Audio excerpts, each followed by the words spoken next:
no hay que, Marco, que en ese sentido, cuando Dios comienza la administración pública con el pueblo, específicamente después del gobierno en el cual José fue parte, vino una etapa muy especial, vino una etapa muy importante que fue la etapa de los jueces. No había rey, no había presidente. Eso de presidente de república no se utilizaba, no se utilizaba rey. Lo que se utilizaba en ese momento en Israel eran los jueces y los jueces gobernaban, porque Moisés preparó un sucesor a sugerencia de Jetro, que fue Josué, pero y los gobernadores, los jueces, pero cuando ellos ya comienzan la administración como jueces, los jueces cometen un error, que también lo cometió nuestro hermano y gran líder, con el respeto que se merece, Josué. Josué no dejó sucesor, Josué no preparó un sucesor para que le dé continuidad al trabajo que Moisés le había enseñado. Y entonces el pueblo tuvo que dividirse por tribu y organizar los jueces. Cuando los jueces se organizan, los pueblos enemigos, usted sembraba el trigo y ya cuando el trigo estaba, que ya el trigo se iba a cosechar, iba el pueblo enemigo, iban los madianitas, iban los filisteos y le quitaban lo sembrado al pueblo de Israel. Pero era porque había una tribu en un lado, otra tribu en otro lado, otra tribu en otro lado y no estaban organizadas. Si las tribus se organizaban, las 12 tribus, era imposible que los filisteos, los madianitas vinieran y se llevaran el trigo de uno de ellos.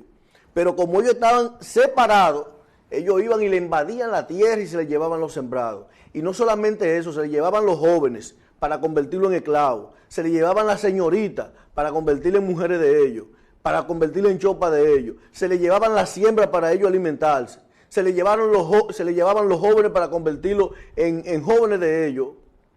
Y esa era la vida que vivía en ese tiempo de Israel con los jueces.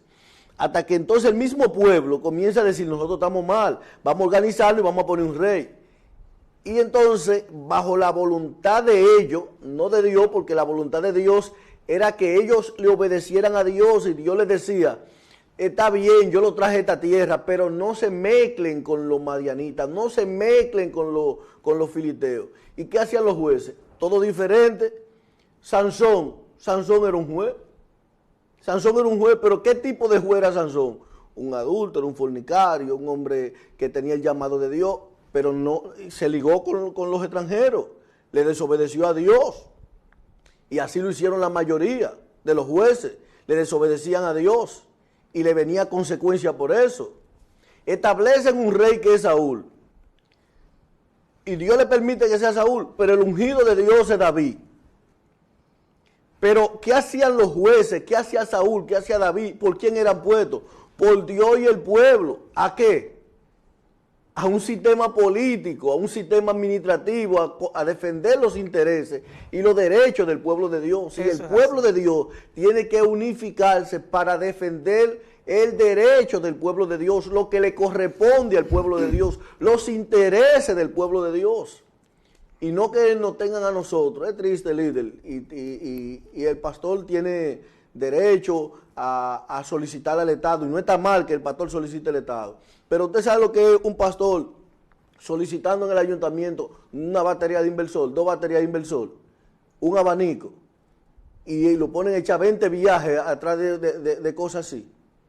Como que es pidiendo que usted está con algo que le corresponde a usted. Entonces, ¿por qué sucede eso? Bueno, porque el día de las elecciones nos vienen, nos meten un cuento y nos dicen que nosotros que votemos, y como el sí del cristiano es sí, vuestro sí sea sí, vuestro no sea no, cuando el cristiano le da el sí es sí, ya el pastor vota por usted por responsabilidad, pero usted no es responsable. Entonces, yo creo que debemos hacer una reflexión coherente, sabia y espiritual con la mente de Cristo para nosotros tomar decisiones. Eso es así, qué bueno, pastor. Pastor,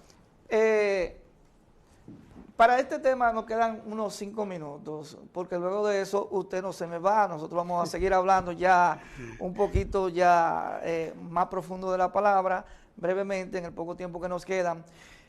¿Cuál es su proyecto? ¿Cuál es el proyecto que usted tiene? ¿Qué usted le ofrece al pueblo en caso de usted lograr alcanzar la sindicatura en La Caleta? Marco, nosotros tenemos abrimos un proceso en el mes de diciembre de una consulta en el pueblo para lanzar un proyecto, montarnos en el tren de la precandidatura por el Partido de la Liberación Dominicana y con el objetivo de ganar y de llevar al compañero Abel Martínez a la presidencia. Nosotros queremos hacer de La Caleta, dándonos Dios la oportunidad y el pueblo, de hacer de La Caleta una ciudad limpia, una ciudad segura, una ciudad apropiada para vivir, donde la familia se sienta identificada como caletera y mirarnos a los ojos y decir que somos caleteros valga la pena, pero también una familia donde La Caleta se declare ciudad de Dios. Se declare ciudad de Dios con el trabajo de todo lo que vamos a hacer, de lo que son y no son cristianos, de lo que practican y no practican la fe. Yo creo que todos nos vamos a contagiar con la fe del amor, porque este país, en realidad, los dominicanos somos gente de fe todos. Eso es así. ¿Sabe? Y mirándolo bien, me parece que usted como hombre de Dios sería la única opción. Hay muchos, pero quizás no aspiran que sean de Dios. Usted como hombre de Dios tendría, ¿verdad?, un trabajo muy duro que realizar.